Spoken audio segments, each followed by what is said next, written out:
మారడపల్లి సికింద్రాబాద్ లో ఉన్న మారడపల్లి వందల సంవత్సరాల క్రితం ఉన్న పురాతన ఊరిది. ఈ ఊరి జాగాలో డబుల్ బెడ్రూమ్ కట్టాలని ఆనాటి ప్రభుత్వం ఎక్కువ జాగా ఉన్న వాళ్ళకు కొన్ని ఎక్కువ ఇళ్ళు, తక్కువ జాగా ఉన్న వాళ్ళకు తక్కువ ఇళ్ళు, కుటుంబం పెద్దగా ఉన్న వాళ్ళకు కొంచెం ఎక్కువ ఇల్లు ఇస్తా అని చెప్పి ఆనాడు మెప్పించి ఒప్పించి 2017లో డబుల్ బెడ్రూమ్ కట్టింది. 2026లో ఉన్నాం, 9 ఏళ్ళు అవుతుంది. కొంతమందికి ఇచ్చి కొంతమందికి పెండింగ్ పెట్టిన 9 ఏళ్ళ నుంచి.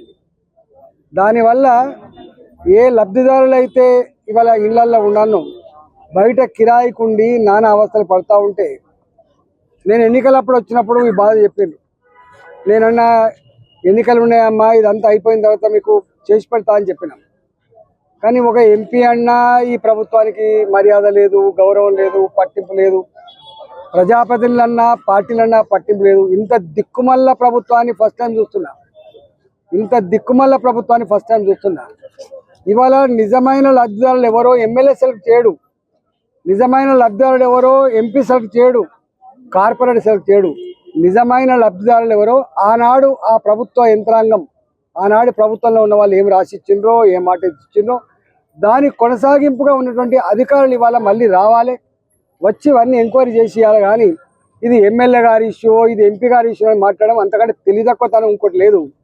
లేక 10 వస్తే గిట్టే ఉంటుంది.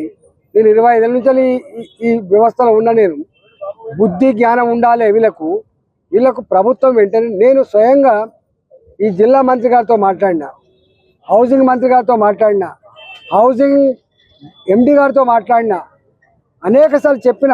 ఒక నిజాయితీ గల ఆఫీసర్ని వేసి ఆనాడు ఇచ్చిన మాట ఏంటిది, ఇప్పుడు అమలు జరుగుతున్నది ఏంటిది, ప్రజలు కోరుతున్నది ఏంటి, న్యాయమైంది అన్యాయమైంది తర్కించాల్సినటువంటి బాధ్యత మీదే ఉంటుంది కదా. మీరు ఇంత నిస్సహాయతలో ఉంటే ఎట్లా అని చెప్పిన. లేదు సార్ చేస్తామని చెప్పిండ్రు వీళ్ళు. నేను 3 సార్లు కలెక్టరేట్లో మీటింగ్లకు పోయినా. నేను దిశ మీటింగ్కి అయిపోద్ది సార్ అని చెప్పిండు. మంత్రి గారితో చెప్పినా అయిపోద్దని చెప్పిండు. దిక్కు లేక గత్యంతరం లేక కలెక్టరేట్లో ధర్నా చేస్తే నేను పోయినా.